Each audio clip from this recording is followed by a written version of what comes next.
All right, now I will tell you a story. Let's see, maybe I can get off of this thing here. Stop the share. Oh. All right, good. All right, this Sukkot, Hashem had big mercy on me, and I usually I go every Sukkot when I go to the Rebbe. So I take the lulav and etrog, and I go out into the streets, into Manhattan, the different places. And I stand there and I ask people if they're Jewish, and if so, would they like to do lulav and etrog? And usually every year I don't really want to do it, and I have all these excuses, just like we finished learning in the Sikha. I have all these excuses why I don't want to do it, and then I'm tired and nobody's going to want it, and etc. But I just don't pay attention to it. I used to fight big battles in my should I go or shouldn't I. I agree with everything my Yetzer Hara says. Yes, nobody's going to want to, and then I just go. Okay, so this year, one of the places that I went to was a hospital. It was Mount Sinai Hospital. I think that it's in Flatbush. It's near what's called Kings Avenue, Kings Highway. Anyway, so I went there. And, surprisingly, they let me in, and I went from room to room, and I asked them if there was any Jews here. So here's two opposite stories from two adjoining rooms. The first room I went to, I said, "Are there any Jews here?" There were only two people in each room. Any Jews here? A lady came out, sort of with red eyes. She said in a Russian accent, she's maybe in her 50s. She says, "Yes, I'm Jewish." I said, "Your mother's Jewish?" "Yes, my mother is inside. She's in a coma. She's this. I'm just watching over her." And so I said, "Okay." So she took the lulav and etrog and she did it. She made a blessing on the lulav and etrog. Until she made a shechianu because it was the first time she did it in the year. I said, "What about your mother?" So she said, "My mother is, she's not going to last long in this world. She hasn't got much time in this world. And she's in a coma. She's been that way for a while." So I said, "Well, can I talk to her?" She said, "Sure." I mean, it was not going to help. So I went in. There's her mother just laying there, just like a mummy, just eyes closed and totally unresponsive. And so I sang. I said, because you have to be happy in Sukkot anyway.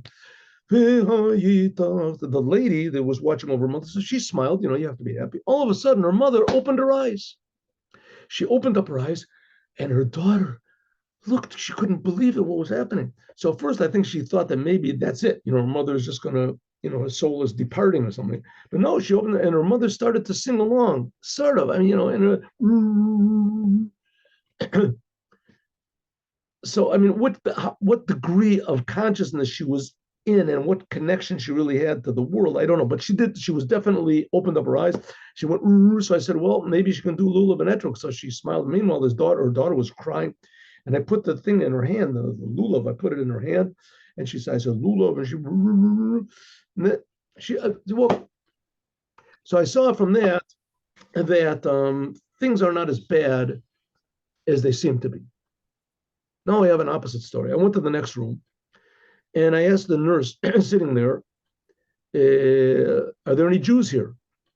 So I looked at the guy that was sitting, the fellow that was sitting, and he was just like that, with his eyes closed. So I asked the nurse, is he Jewish? So the nurse said, "He's not really here. He's not all here." So I said, "Okay." So I asked him, "Are you Jewish?" The guy like that. So the nurse repeated, she said, "He's not 100%. So I was standing in front of him and I said, "Listen, I'm also not 100%. As soon as I said that, this guy opened his eyes and he said, "I'm Jewish. I'm Jewish." He was maybe, I estimate also in his early 50s or something like that. So I thought, "Oh, this guy is normal, So I said, "You want to do you want to do the commandment, Lulav?" "Yeah, I want to do it." So I put the keep on his head, and he knew the blessing. He knew the blessing, at least the beginning, for a few words. He repeated the other words after me, and he shook. I said, "So did you make two blessings? One is thanking God for the commandment, and the other one is thanking God that I'm alive." So he said, "Shechianu," and he took the etrog and he put it in his mouth to bite it.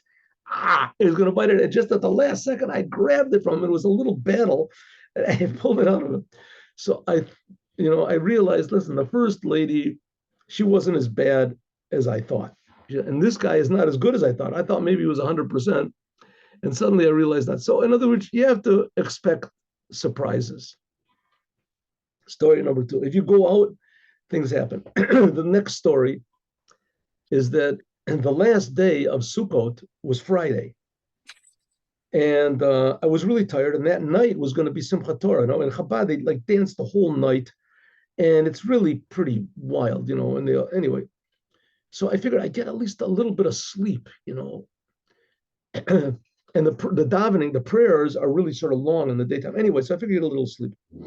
But then this voice came to me and said, no, listen, you have to go and ask people to do lulav and etrog. These are people that won't do it unless you go. So I made this sort of a deal with myself, a compromise. And I said, okay, I'll go to some place nearby and I'll stand there for 15 minutes. At least, I left and I stood and I did, and that's it. And God will do what he wants. So I figured, okay. So I got on the train and I went to Atlantic Avenue, which that's a drive of about 15 minutes, something by. And I went out and I didn't even leave the terminal. I just stayed in the terminal. And I stood there for 5 minutes. Nobody came whatsoever.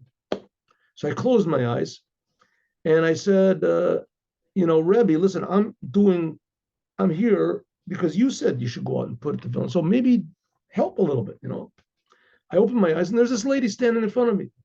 And she said, is that lulav and etrog? I said, yeah. She said, oh, I'm Jewish. I would like to do that. I said, good.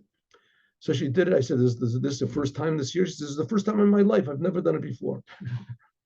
As soon as I finished, the guy taps me on the shoulder and says, are you finished? Can I also do it? So I said, yeah. Within 5 minutes, 5 people came. Each one put it on. Some of them had done it before that year and some of them not. I stood there, like I said, 15 minutes. And that 15 minutes, I did 10 people. I stood there another 15 minutes. I did another 5 people. But in that half an hour, it was just a miraculous thing. And I wanted to sit at home. And it ended up, I went home and I didn't have to sleep. The nighttime I got a new energy, whatever it was. But the point is that if you do what the creator of the universe wants, as it turns out okay. And that's the story for today. God bless you all. Have a good Shabbat. This is the last Shabbat of this month of Tishrei, and we bless the next month of Cheshvan. In Chabad, we have a custom of waking up a bit early and reading the whole book of Psalms. So I advise anyone who's listening to this to, at least read one sentence of Psalms, 2 sentences. You can read in English, whatever language you understand. Better in Hebrew, but you should try to understand it. And in any case, God should give us a new blessed month and change all of the terrible tragedies that we have to good and light and joy for all mankind.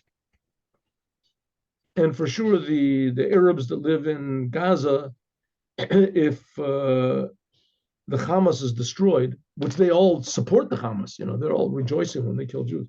If it's destroyed, it's better for them, it's better for everybody. And God will make it happen. God bless everyone. Have a good Shabbat with Mashiach now. Recording. Last stories. Gonna ask you something. Yeah.